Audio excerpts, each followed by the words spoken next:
보물이 되는 지식을 찾아 떠납니다. 펼쳐라 보물지도! 네, 두 분은 조선이라는 나라를 생각하면 어떤 이미지가 먼저 떠오르시나요? 뭐 사실 요새도 그렇지만 뭐 장유유서나 뭐 북무유신이나 막 이런 사자성어나 아니면 네. 뭐 어떤 예의나 이런 이야기 할 때마다 지금이 조선시대냐 이런 말 자꾸 하니까 그냥 그런 그 꼰대스러움이 좀 생각납니다. 조선하면 꼰대스럽다. 버스킹도 못할 것 같고.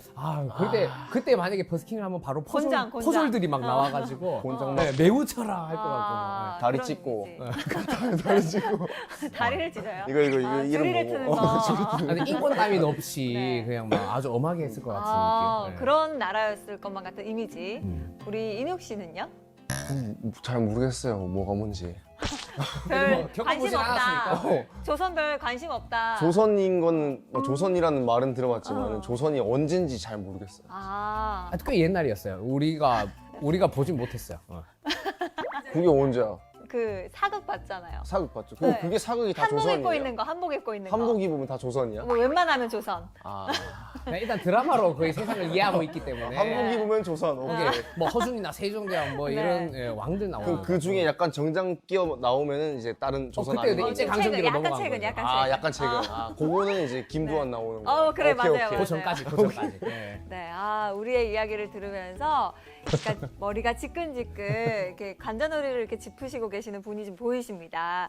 조선시대 하면 이렇게 조금 답답한 이미지, 부정적인 이미지를 생각하는 분들도 계실 것 같고, 글쎄 별 관심 없는데 하는 분들도 계실 것 같은데요. 오늘 그 편견을 이분이 깨주실 예정입니다. 오늘의 선장님 모셔볼게요. 선장님 나와주세요. 네, 안녕하세요.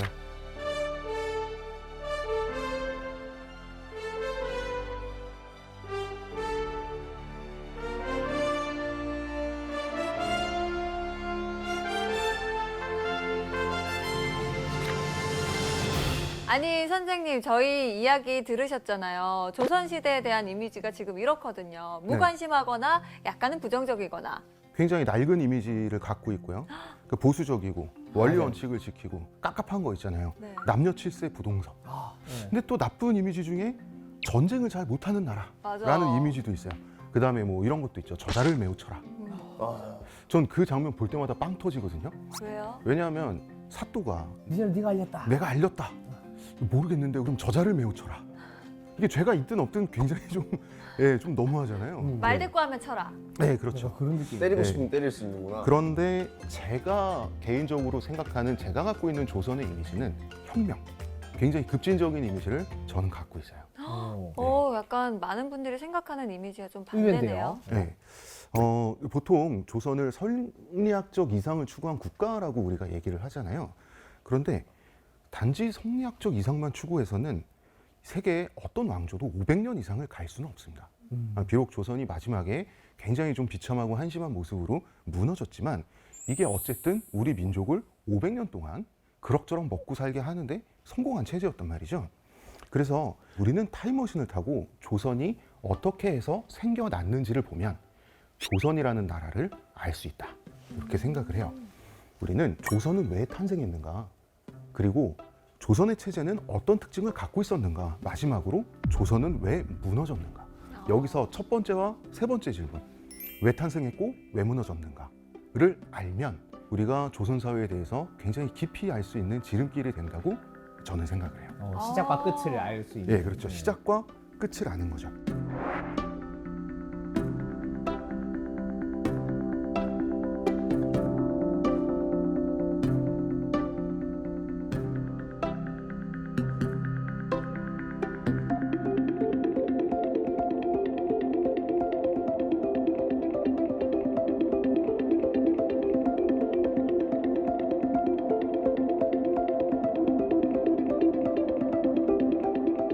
조선을 만든 사람들이 있죠. 우리가 흔히 교과서에서 여말선초 신진 사대부라고 불리는 조선을 만든 사람들은 다 고려인이에요. 그래서 고려에서 넘어왔으니까. 그렇죠. 예, 고려인만이 조선을 만들 수가 있었죠. 그러면 우리는 타임머신을 한 번 더 타서 고려 말의 상황으로 우리는 가봐야 돼요. 고려 말은 백성들이 살기가 아주 힘든 시대였어요. 왜냐하면 외적이 침입하고 홍건적이 쳐들어오고 원나라랑도 전쟁을 치러야 되는 그 와중에 백성의 삶은 그것만으로도 파탄이 나는 게 정상이지만 고려 말의 시대는 양극화가 너무 심했어요. 어떤 걸로 양극? 어떤 걸로 양극화가 됐나?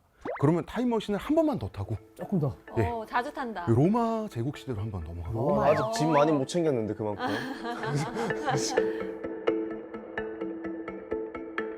자, 로마가 포에니 전쟁에서 카르타고를 상대로 승리하고 지중해의 패권을 잡죠. 그런데 카르타고와의 전쟁은 정말 문명과 문명을 걸고 싸운 전쟁이었어요. 120년 동안 싸웠습니다. 그리고 카르타고 문명이 다시는 되살아나지 못하도록 카르타고 내에 있는 모든 농토에 다 소금을 뿌렸습니다. 다시는 농작물이 자라지 않도록 하기 위해서. 민족 말살을 한 거네요, 진짜로. 그렇죠. 민족 말살뿐만 아니라 카르타고의 역사도 거의 전해지는 게 없어요. 자, 그런데 어쨌든 우리도 지금 남자들은 군대 갔다 오잖아요. 예, 로마 남자들도 군대를 갔다 왔어요. 복무 기간이 20년이었어요. 20년. 예. 근데 로마의 남자들은 기본적으로 사냥꾼도 아니고 어부도 아니고 기본적으로는 농부예요. 농사 짓는 사람들이에요. 이 농사꾼들이 나이가 돼서 이제 10대에 전쟁터에 가요. 그러면은 20년 동안 싸웁니다. 그들이 야만족이라고 부르는 사람들과. 그럼 돌아와요. 나이 40이 됩니다. 그때 20년 동안 방치됐던 아버지한테 물려받은 농지를 다시 갈아엎어서 거기서부터 농사를 짓기 시작을 해야 되겠죠. 그러니까 나이 40이 돼서 사회생활을 하는 거예요. 요즘으로 치면 환갑이 다 돼서 그래서 노년기에 접어들어서. 네, 노년기에 거의 접어들어서 본격적으로 경제활동을 시작을 하게 되는 건데 그때도 다 징집제였어요, 로마도? 로마는 시민병 싹 다 징집이죠. 자, 그런데 이 사람들이 계속 가난해져서 마지막에는 노예로 전락하게 됩니다. 어떤 일이 생겼냐면 로마가 정복전쟁을 하면 패배한 국가나 민족들이 그 사람들이 전쟁포로가 되지 않습니까? 전쟁포로가 돼서 로마에 끌려오면 뭐가 됩니까? 노예가 되죠. 네. 그러면 로마 안에 노예들이 넘쳐날 거 아닙니까? 노예가 넘쳐나면 수요 공급 법칙에 의해서 노예 가격이 떨어지겠어요? 높아지겠어요? 싸죠. 네. 엄청 싸지죠. 이 싼 값의 노예들을 로마의 소수의 부자들이 대량으로 사들입니다. 대량으로 산업이로요? 그렇죠. 그리고 전쟁을 오래 하게 되면 원래 농토를 갖고 있던 농부들이 싸우다가 죽겠죠. 네. 그 농토도 싸게 사들여요. 그래서 대농장을 만듭니다. 그리고 거기에 노예들을 투입을 해서 정말 대량 생산하게 되는 거예요. 농작물을. 그러면 내가 평범한 로마 군 일개 시민이면 군대 갔다 와서 한 이만한 밭대기에서 로메인 상추도 키우고 그다음에 뭐 보리도 키우고 밀도 키우고 하면 곡물 시장에서 경쟁이 안 돼요. 가내 수공업이 공장하고 경쟁할 수 없어요. 아, 대기업한테 이기기 어렵죠. 그렇죠. 네. 그럼 어떻게 됩니까? 점점 가난해져요. 점점 가난해지다가 가뭄이 찾아오면 땅을 팔 수밖에 없어요. 그럼 자기가 부자에게 팔았던 땅에서 농사를 짓는 소작농이 돼요. 그리고 가뭄이 한 번 더 오면 노예가 됩니다. 자기 자신을 팔 수밖에 없어요. 먹고 살 수 없으니까. 자, 내가 이 나라를 위해서 목숨을 바치면서 20년을 외국의 군대와 싸웠는데 그렇게 싸운 결과 내가 가난해지고 노예가 되면 이게 공정해요? 공정하지 않아요? 공정하지 억울하죠. 못해요. 네. 말이 안 되는 거죠. 네. 부자들은 앉아서 돈을 버는 거예요. 그래서 이 문제를 해결하기 위해서 그라쿠스 형제라는 인물이 출연합니다. 그 유명한 호민관 직책을 형제들이 만들고 호민관. 예, 호민관이 어떤 일을 하죠? 평민을 대변하는 관직입니다. 아, 대변하는. 예, 그 전까지는 평민을 대변하는 관직이 로마에 없었어요. 원로원만 있었죠. 원로원은 귀족들만을 대변하죠. 그 호민관 직책을 만들기는 했지만 결국은 두 형제가 차례로 기득권들에 의해서 아주 처참하게 살해당합니다. 그래서 로마의 개혁은 좌절됐어요.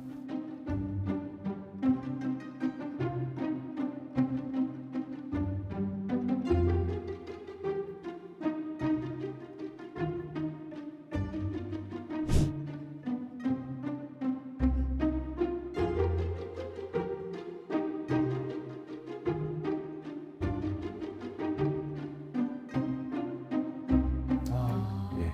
그러면은 더 이상 로마는 일반 서민들이 군복무까지 해가면서 먹고 살 수 있는 체제가 못 된 거예요.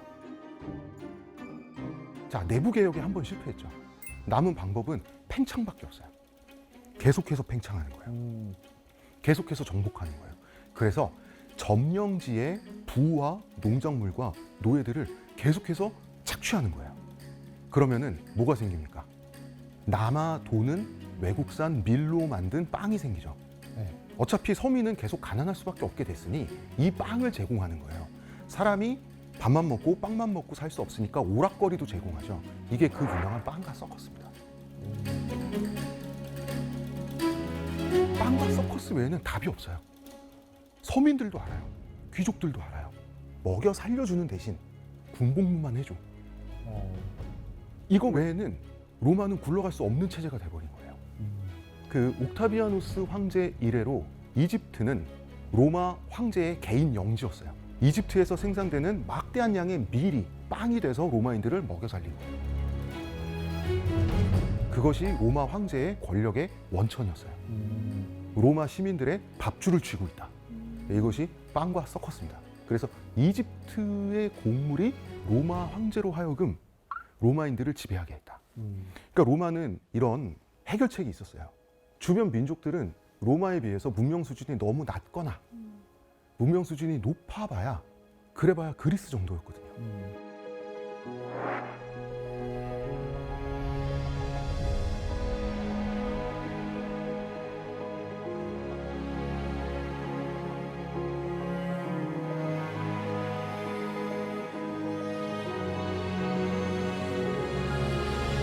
고려로 다시 돌아오면 고려도 로마와 사정이 비슷했어요. 고려 말에 얼마나 양극화가 고려 왕조 400년 동안 진행이 됐었냐면 우리 사극에 보면 고려 말에 권문세족이라는 단어들이 나옵니다. 저 권씨인데 안동권과도 고문세족의 하나였다고 들었는데. 맞습니다. 검은세족이 자기네들끼리 다 해먹은 사람들 아닙니까? 맞습니다. 네, 저기- 죄송합니다. 네. 근데 아마 뭐 중간에 성을 사실 수도 있어서. 네. 이 권문세족들은 고려의 경제를 모두 틀어쥐다시피 한 말하자면 요즘으로 치면 재벌 연합이라고 보시면 될 것 같아요. 와, 재벌 씨, 와. 고려 말에 권문세족의 수장이 이이님이라는 되게 성격 나쁘고 머리는 좋은 아저씨가 있었어요. 이이님이 소유한 땅이 산맥과 강을 경계로 했다고 기록이 되어 있습니다. 거기서 수많은 노비들을 거느리고 대농장을 군단 거죠. 자, 엄청나게 넓은 땅에 엄청나게 많은 노예를 투입해서 많은 작물을 생산하는 거, 그런 농장을 라티푼디움이라 그래요. 라티푼디. 라티푼디움? 그런데 라티푼디움에는 현대도 있어요. 브라질의 커피 농장, 가도 커피밭. 엄청 크게. 예. 네. 그리고 거기서 일하는 노동자들은 사실상 노예나 다름이 없죠. 하루 임금이 1,500원. 맞아요. 정말 저임금으로. 예, 거기 기계를 들여놓지 않는 이유들이 있어요. 대농장주들이. 기계를 돌리는 전기값보다 인건비가 싸기 때문에. 필리핀 다바오의 바나나 농장. 가도 바나나만 있는 정글지대 그리고 산악지대에서 바나나를 따는데 안전장비란 존재하지 않고요. 맨발을 신고 노동자들이 엄청나게 많은 양의 바나나를 수확합니다. 그 사람들은 1년에 바나나를 정작 한 개도 먹지 못해요. 그들에게는 바나나가 너무 비싼 식물이에요. 따면서 몰래 좀 먹지. 이런 게 라티푼디움인데, 자, 라티푼디움 얘기를 한 이유는 고려 말의 상황도 라티푼디움이었다는 거예요. 브라질은 너무 땅이 풍요로워요. 아르헨티나의 팜파스 일대 너무 땅이 풍요롭죠. 제가 이 말씀을 드린 이유는 라티푼디움 농업이 굴러가는 곳은 공통적으로 굉장히 풍요로운 곳이에요. 그래야지 그 노예 노동을 수용할 수가 있는 거예요. 그 환경이. 한반도는 옛날부터 척박하고 산지가 대부분이고 그나마 있는 평야에서도 굉장히 곡물의 생산성이 떨어지는 나라였는데, 옛날부터 우리나라가 라티푼디움을 견딜 수 있느냐? 한반도는 라티푼디움을 백성이 견딜 수 없는 땅인데 라티푼디움 체제였다는 게 문제예요. 이미 문제가 있었네요. 이미 문제가 있었어요. 한반도가 얼마나 척박한데요. 그래서 바로 이러한 문제를 해결하려면 로마 같은 경우는 안 되겠어. 정복 전쟁하다 생긴 내적 모순 계속 정복을 하는 걸로 해결해요. 팽창하자. 예.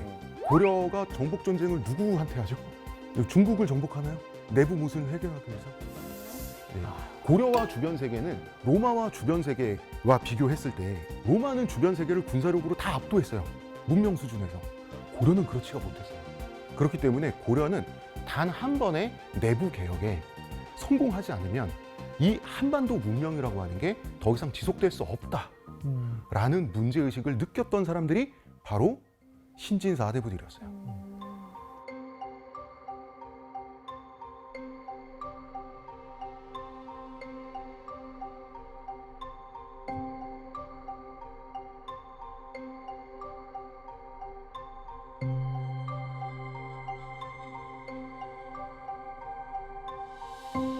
자, 우리가 흔히 조선을 설계한 사람 이러면 이제 정도전이라고 합니다.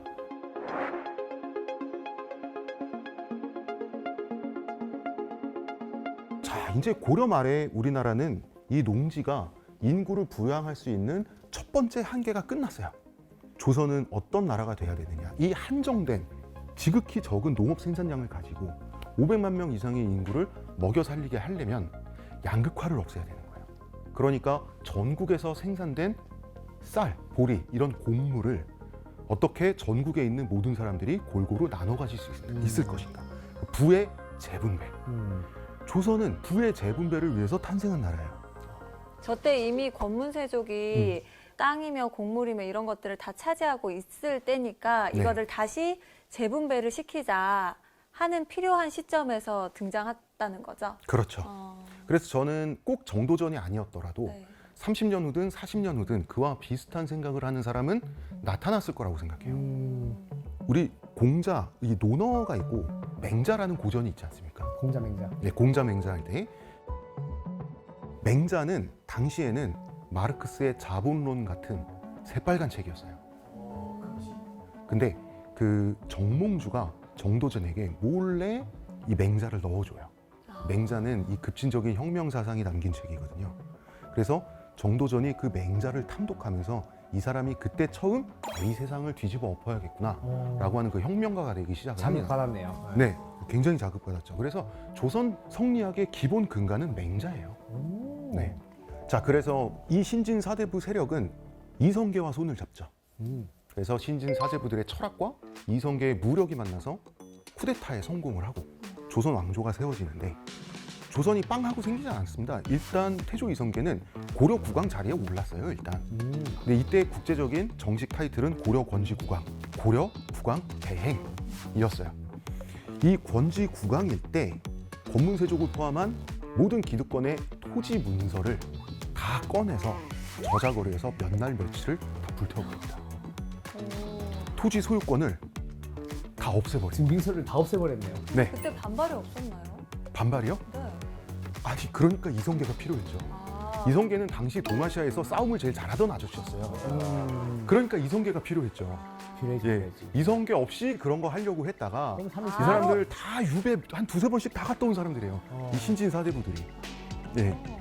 그래서 이 토지 소유권, 이 부자들의 토지 소유권을 다 불태워서 없애버린 후에 1392년에 조선이 정식으로 건국됩니다. 그 조선은 혁명에 의해서 태어난 굉장히 급진적인 사회주의적인 국가예요.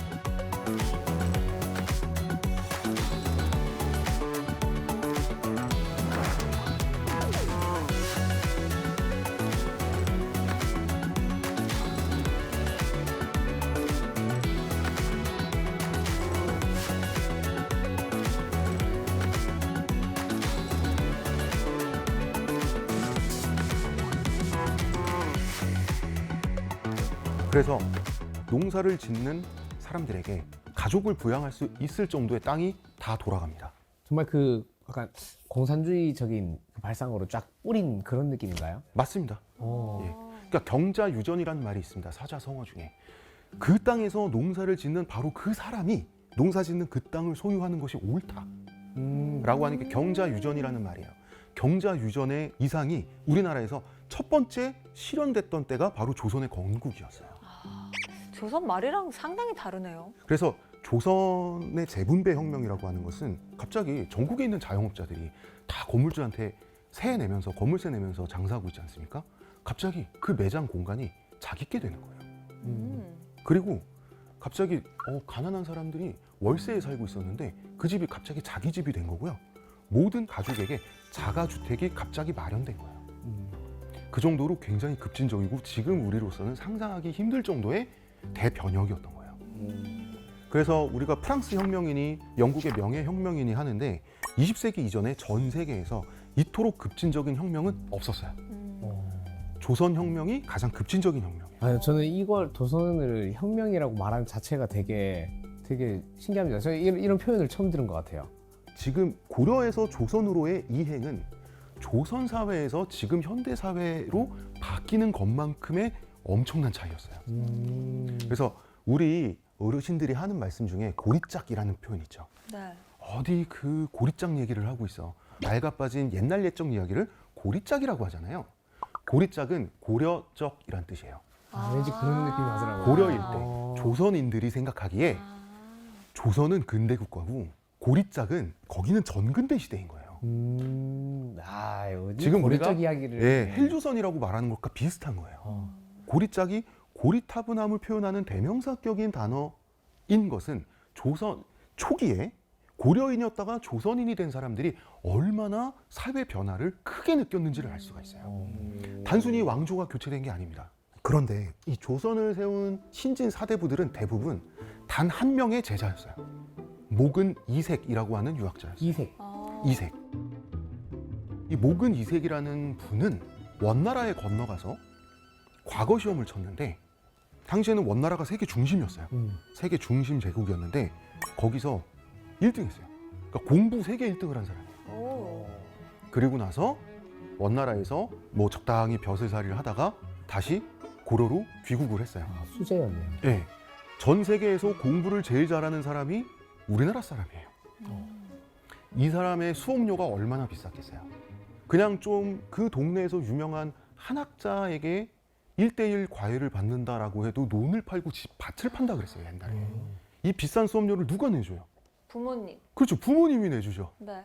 예, 무슨 뜻이냐? 조선을 세운 신진 사대부들은 다 권문세족의 자제들이었어요. 즉 그들은 그들 스스로 자기들이 아버지에게 물려받을 기득권을 없애는 혁명을 한 거예요. 그 선택 쉽지 않은데. 그죠? 왜냐하면 이들이 철학자기 때문에 그래요. 저는 이게 철학이 갖고 있는 위대한 힘이라고 생각합니다.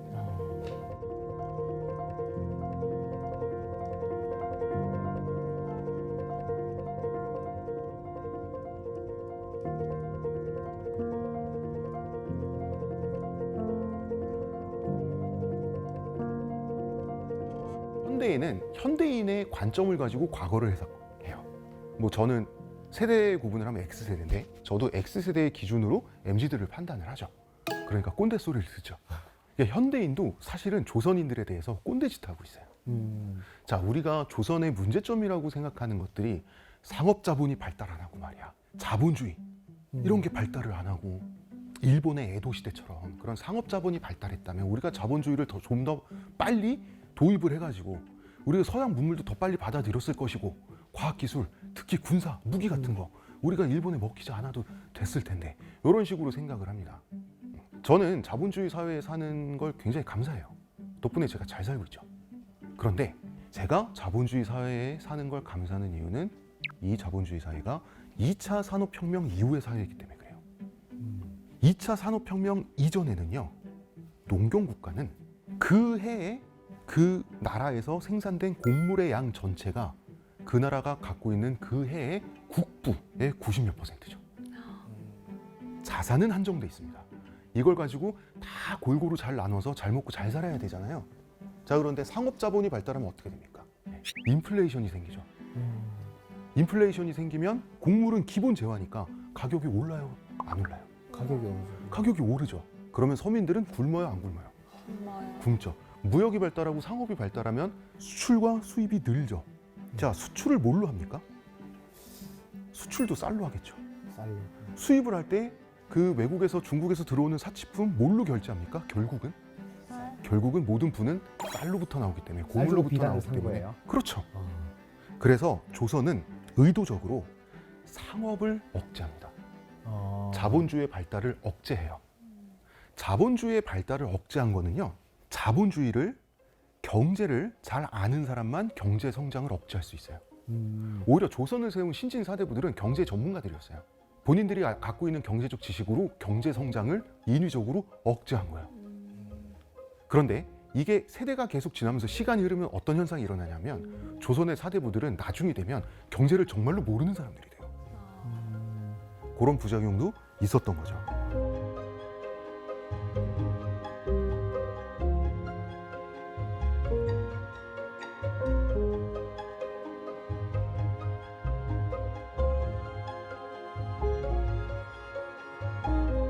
2차 산업사회가 시작되기 전에 상업자본의 발달이 어떠한 영향을 끼치는지에 대한 결정적인 예가 일본의 에도 시대예요.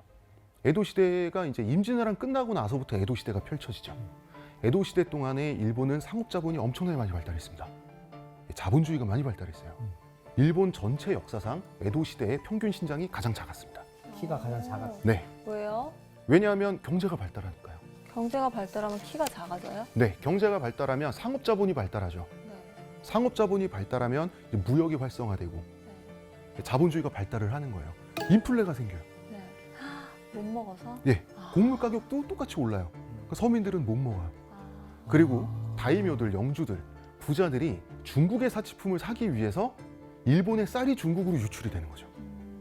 그러면 일본 국내의 전체 쌀 보유량은 줄어들죠. 네. 그럼 쌀값은 더 오르죠. 네. 예, 농민들은 더 굶죠.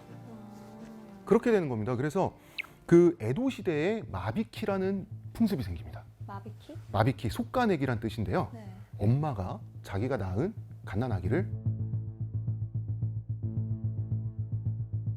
베개로 눌러서 질식사시키는 것을 마비키라고 합니다. 왜냐하면 식구들의 입이 늘면은 굶으니까. 굶으니까 그러니까 조선은 그걸 경계했던 거죠. 경계했죠. 그래서 그 조선이 얼마나 상업자본의 발달을 경계했냐면요. 원래 조선 초기에 이양법이 금지됐었어요. 이양법이 뭐냐면 모내기. 모판에 키운 다음에 하잖아요. 그렇죠. 예, 그게 이양법인데 그런데 원래 조선은 합법적으로는 직파법만 해야 돼요. 직파법은 뭐냐면 말 그대로 씨를 바로 뿌리는 거예요. 조선을 세운 사람들은 물론이고 고려시대 사람들도 이양법을 할 줄 알았어요. 이양법이 생산성이 더 좋아요. 더 효율적인 방법이에요. 더 효율적이죠. 못 쌀이 더 많이 생산돼요. 네. 그런데 일부러 직파법을 했던 거예요. 더 원시적인 농법인. 왜냐하면 쌀이 더 많이 생산돼서 잉여 생산물이 생기면 그 잉여 생산물을 독점하는 사람들이 부자가 되죠. 양극화가 진행되잖아요. 그래서 양극화가 진행될 가능성을 미리 차단하기 위해서 이양법을 금지시켰던 거예요. 부의 축적을 막으려고. 부의 축적을 막으려고. 아. 그래서 고려 청자와 여러분 조선 백자를 생각하시면 고려 청자는 엄청나게 화려하죠. 조선 백자는 수수한 가운데 장식도 없고 은근히 품위가 드러나게 돼 있죠. 도자기뿐만 아니라 조선의 모든 가구나 어떤 가옥의 형태도 그 영향을 받아요. 부자인 티 내면 못난 사람 되는 거예요. 문화적으로도 그런 게 자리 잡히는 거예요. 그래서 조선의 미술품과 의복이라고 하는 것은 고려시대와 전혀 다른 거예요.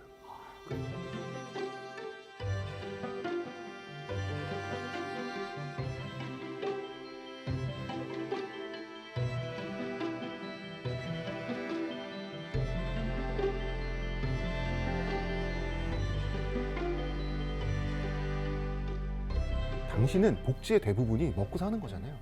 얼마나 조선이 신경을 썼냐 하면 임진왜란 때 일본군이 쳐들어왔잖아요.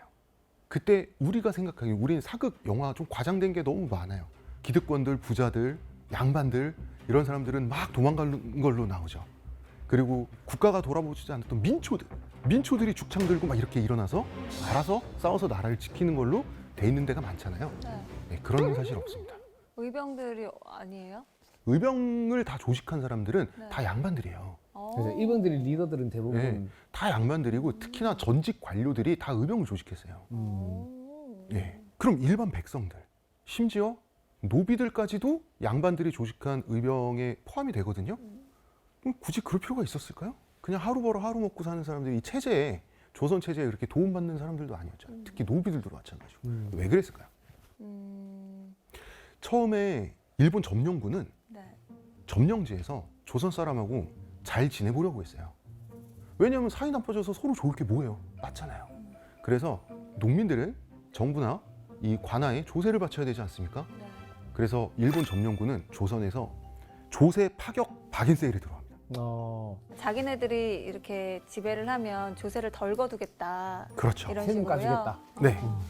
그 임진왜란 직전에 일본의 조세 평균은 67%였어요. 너무 많이 걷어가는데요? 그렇죠. 네. 예, 67%였어요. 통상 70.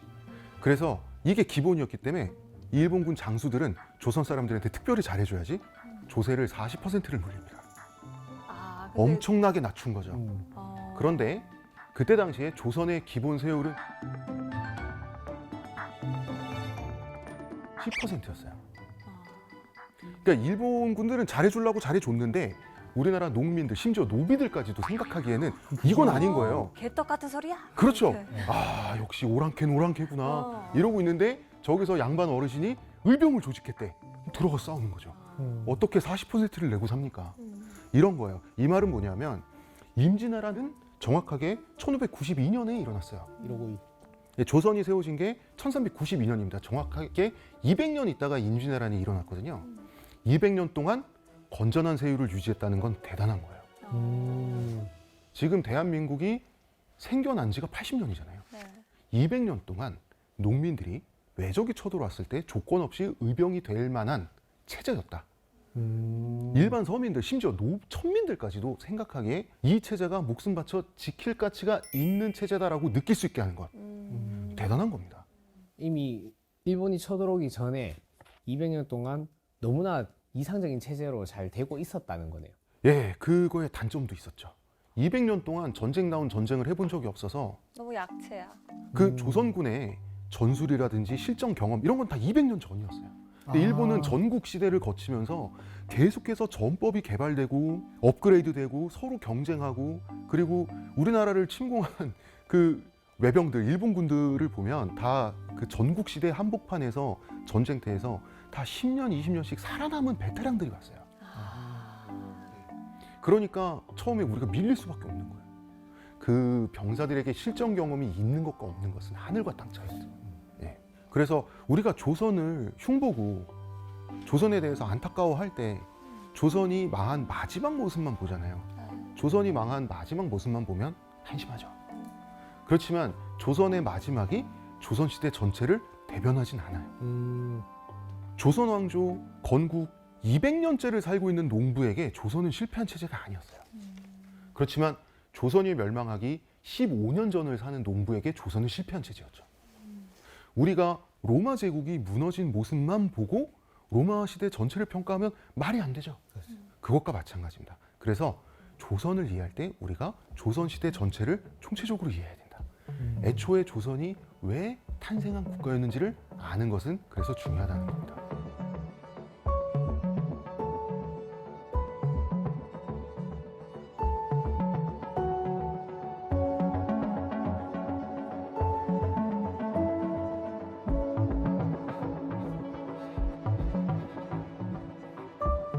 자, 그런데 이 조선은 결국 무너지게 됩니다. 우리는 단지 이제 서구 열강의 침입부터 시작된 외세 침략 때문에 조선이 무너졌다라고 생각하는데 맞는 말이죠. 그런데 사실 조선의 몰락은 내부의 균열로부터 비롯이 됐습니다. 한 사회가 돌이킬 수 없을 정도로 바뀔 때는 그것은 언제나 경제적인 문제로 바뀝니다. 먹고 사는 문제 때문에. 자, 조선은요 1670년과 1671년 두 해에 걸쳐서 경신대기근이라고 하는 절망적인 기근을 맞습니다. 완전 흉작. 흉작인 정도가 아니고요. 쌀이 전멸했고요. 보리가 전멸했고요. 우리나라에 거의 나지 않는 밀도 전멸했어요.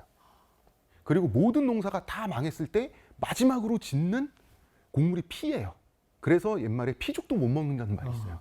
예, 피도 전멸했고요. 자, 못 먹으면 어떻게 됩니까? 면역력이 떨어지고, 면역력이 떨어지니까 이제 감기 같은 거 걸리고 이제 전염병이 도는 거예요.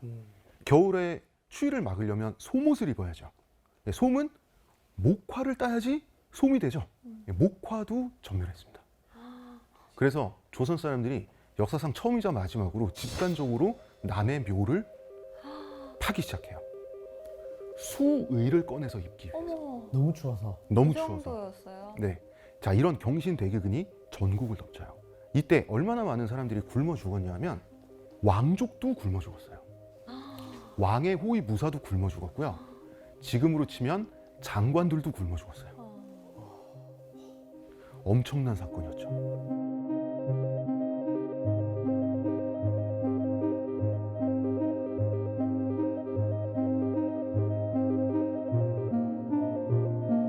자, 그렇게 경신대기근이라고 하는 어마어마한 폭풍이 지나가게 됩니다. 여기서 한 가지 사실을 알 수 있죠. 재상도, 부자도, 왕족들도 굶어 죽었다는 건 무슨 뜻이에요? 재물을 축적하지 않았다는 뜻이에요. 창고에 쌀과 보리와 좁쌀을 쌓아두지 않고 있었다는 뜻이에요. 어떤 뜻일까요? 자, 쌀을 쌓아두면 어떻게 돼요? 쌀의 유통량은 줄어들죠. 네. 그럼 쌀값은 어떻게 돼요? 올라가죠. 쌀값이 올라갔을 때 내 쌀을 팔면 나는 부자가 되죠. 네. 일부러 재산을 축적하지 않고 있었던 거예요. 쌀을 쟁여두지 말자. 곡물을 쟁여두지 말자. 곡물을 쟁여두는 것은 백성을 괴롭히는 것이다. 백성이 먹고 사는 걸 방해하는 거기 때문에. 이 조선의 기득권, 지배층은 적어도 경신대기근 이전까지는 나름대로 조선이 탄생한 그 이유가 갖고 있는 도덕성을 갖고 있었던 거예요. 대단한 거예요. 250년이 넘는 시간 동안 그걸 갖고 있었다는 건 대단한 겁니다.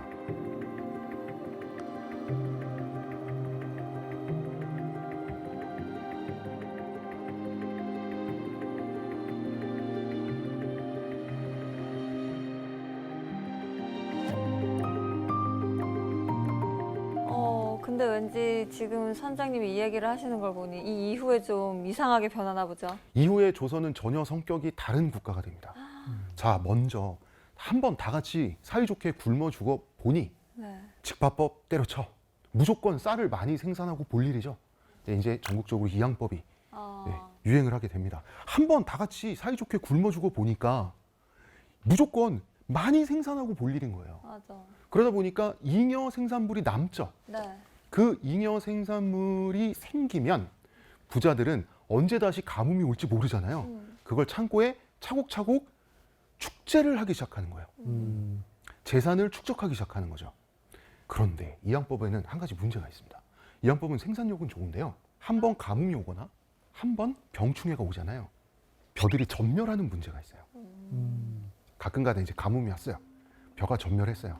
쌀은 부자들의 창고에 밖에 없어요. 이제 나라에. 그럼 부자들은 그 쌀을 빌려주죠. 뭘 받고?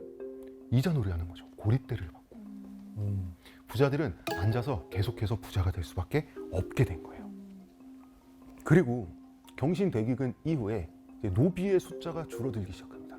굶어서 죽은 건가요? 아니면 다른 문제인가요? 노비는 옛날에 가족으로 쳤어요. 조선의 법제가 노비를 주인 가족의 구성원으로 돼 있어요. 노비라고 하는 건. 그래서 만약에 내가 노비를 때려 죽였어. 그러면 아버지가 자식을 때려 죽인 것과 비슷해요. 폐륜이에요.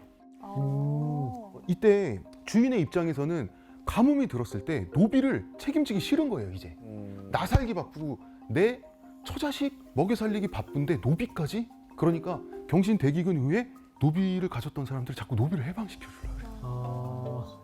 근데 노비들은 경신대기근과 같은 전국적인 재난이 닥쳤을 때 주인이 있으면 내가 노비면 먹고 사는 문제를 주인에게 맡길 수 있잖아요. 그래서 경신대기근 이후에 노비가 되려는 양민들과 노비를 받지 않으려는 양반 지주층의 기싸움이 벌어집니다. 양민들이 오히려 노비가 되려고 해요. 그럼요.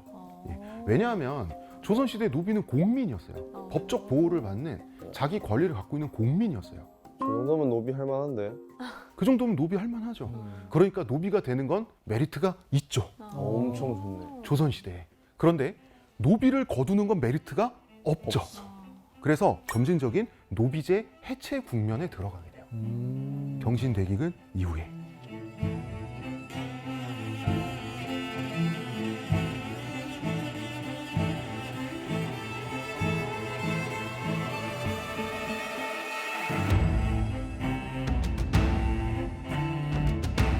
그러면은 노비 없이 내가 부자라서 일 안 하고 그냥 먹고 살고 싶은데 일 안 하고 떵떵거리고 살고 싶은데 노비가 없으면 누가 일해주지? 소장농이 일해주면 되죠. 자, 복잡하게 내가 대농장을 소유하고 관리하고 경영하고 노비들을 부려가면서 그러다가 농사 실패하면 다 내 책임이고 내가 손해 감수해야 되잖아요. 그러지 말고 나는 땅 소유권만 갖고 있고 그 땅을 땅 없는 농부한테 빌려주면 되죠. 임대. 임대를 하는 거죠. 그럼 소장농은 자기가 생산한 소출에서 40%, 50%, 60%를 떼줘야 되니 아무리 지주가 미워도 열심히 일해야 자기도 먹고 살 수 있죠. 그러니까 자기는 이제 안방에 누워서 가만히 있으면 돼요. 일도 소장농이 대신하는 거예요. 노비를 뭐하러 부릅니까? 이렇게 편한 방법이 있는데 지주 입장에선 꿀이죠.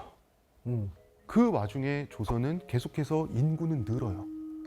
그런데 한반도라고 하는 땅은 농사를 지었을 때 땅의 영양분이 계속해서 쓸려 나가는 사라지는 안반 구조로 돼 있어요. 즉 조선은 메소스 트랩에 걸리게 됩니다.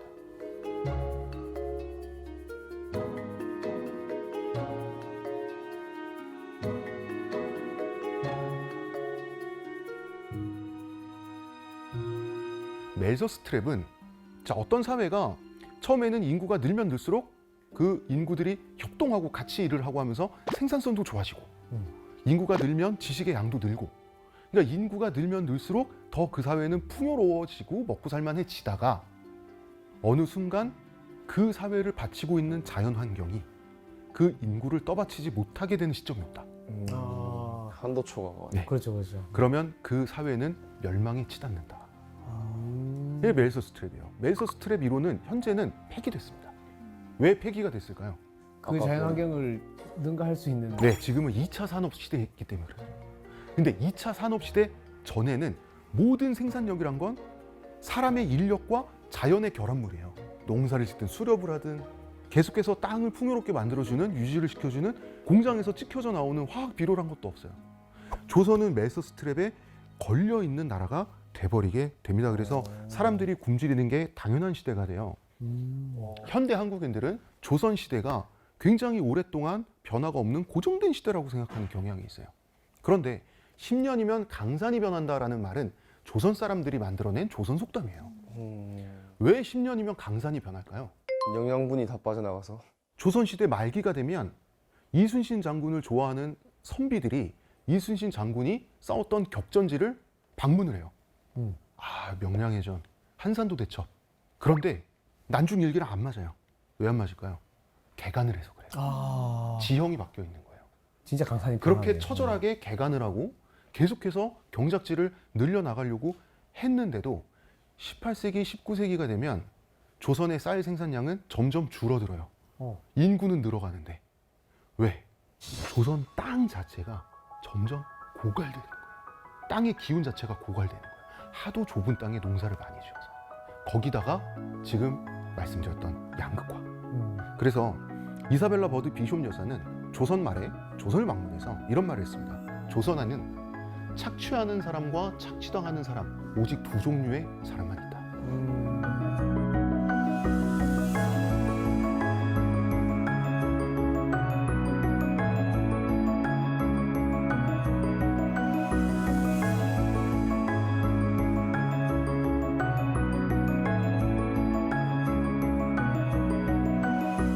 병신대기근 말고 조선을 망하게 했던 또 하나의 주범이라고나 할까요? 저는 탕평책이라고 생각합니다. 왜요? 붕당 정치하면 어떤 느낌 드시죠? 자기네들끼리 싸우고 네, 이런 거요. 그죠. 탁상 공무원하고 막. 네. 네. 붕당 정치가 옳았다고 저는 믿지 않을 수 없어요. 붕당 정치는요, 백성의 피가 흐르지 않는 내전이에요. 말로 하는 전쟁입니다. 자, 일본과 비교해 보면 일본의 전국시대 보면은 백성이 싸움에 동원돼요.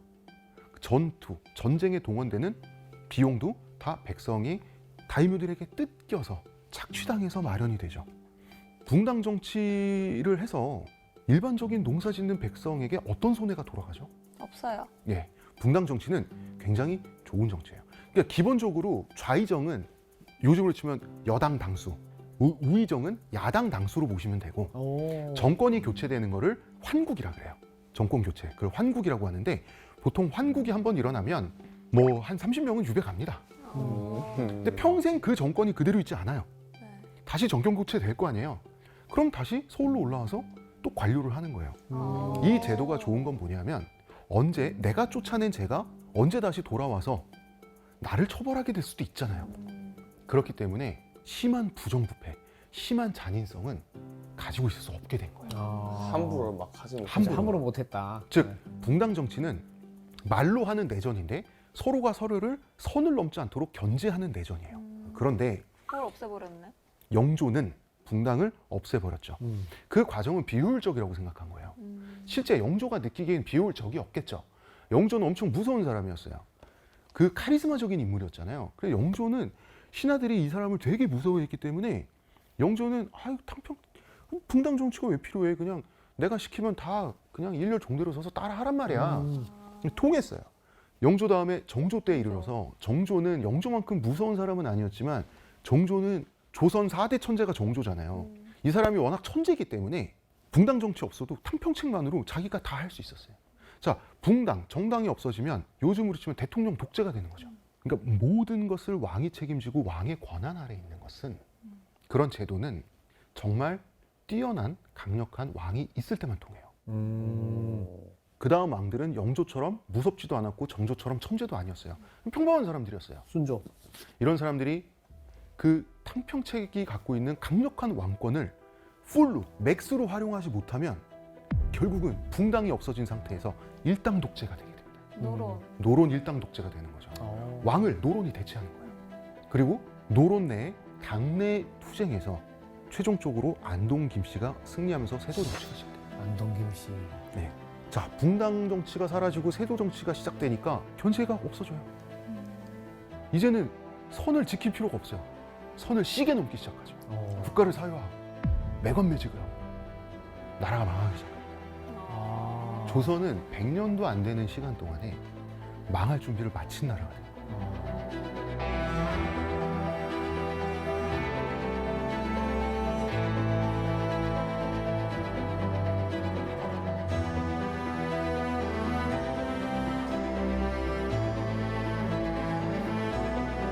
조선은 유교적이어서 멸망했다라고 많은 사람들이 생각하는데 최초의 건국 이념 그걸 잘 지키지 못해서 더 이상 유교적이지 못해서 멸망한 거예요. 그렇지만 저는 조선이 실패한 마지막 모습이 조선 왕조 전체를 설명할 수 없다고 생각을 해요. 사실 조선 말기가 되면 얼마나 사람들이 먹고 사는 게 불가능해진 사회가 됐는지 말씀드렸죠. 멜서스 트랩에 걸려 있었어요. 사실 이 멜서스 트랩에 우리 민족은 200년, 300년 더 먼저 걸렸어야 돼요. 그 시간을 조선은 연장했어요. 그래서 우리는 비록 조선이 망할 만큼 망할 때가 돼서 갑자기 그 서구 열강이 침범을 하고 그 중에서 하필이면 기분 나쁘게도 우리가 역사 기간 내내 우리가 오랑캐로 무시했던 일본의 식민지가 되는 굴욕을 겪었지만 어쨌든 우리 민족을 살려서 2차 산업사회로 우리 민족을 패스했어요. 조선 왕조는. 그러니까 조선 왕조는 우리 민족의 생존 기간을 늘린 나머지 우리 민족이 성공한 현대 사회를 가질 수 있는 기회를 줬다. 그런 면에서 조선은 결과적으로는 큰 틀에서 성공한 체제였다라고 저는 믿어요. 그래서 조선을 비판하는 사람도 있고, 저처럼 조선을 좋아하는 사람도 있어요. 그런데 감정을 정하기 전에, 좋아하고 싫어하기 전에 먼저 이해를 해야 돼요. 근데 우리 사회에 유행하는 것은 감정을 먼저 정합니다. 저걸 싫어할까 좋아할까. 그리고 나서 자기가 싫어하는 감정, 좋아하는 감정의 근거를 찾아요. 그러지 말고 먼저 내려놓고 감정을 내려놓고 총체적인 이해를 한 다음에 그 다음에 좋아할지 싫어할지 결정해도 될 것 같아요. 그래서 오늘 1강 조선이란 무엇인가, 그래서 제가 마지막으로 드리고 싶은 말씀은 먼저 이해하려고 하는 마음을 갖자입니다. 네. 그래서 저는 많은 사람들이 이 방송을 통해서 조선과 화해할 준비가 되셨으면 좋겠어요.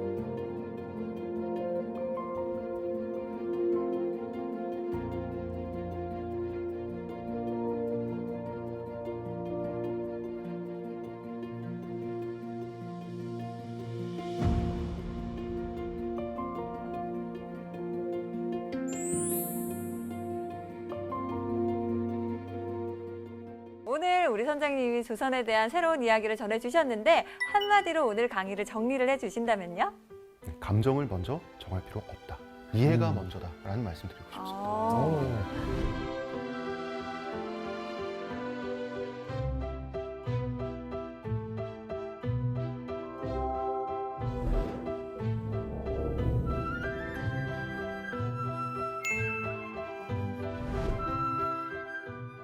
왜 헬조선이라는 말이 있죠. 물론 여기서 헬조선은 그 과거 조선을 가리키는 말은 아닙니다만 그래도 이런 말을 사용했다는 것 자체가 좀 죄송스럽다라는 생각이 들 정도로 조선에 대한 이 새로운 인식을 갖게 한 시간이었습니다. 지식 강의를 마친 이쯤에서 다시 한번 묻고 싶은데요. 여러분에게 조선이란 어떤 곳인가요? 다시 한번 생각해 보시면 좋을 것 같습니다. 오늘의 지식 강의는 여기서 마치고요. 다음 이 시간 다시 찾아뵙겠습니다. 다음 주에도 찾아라 보물지도.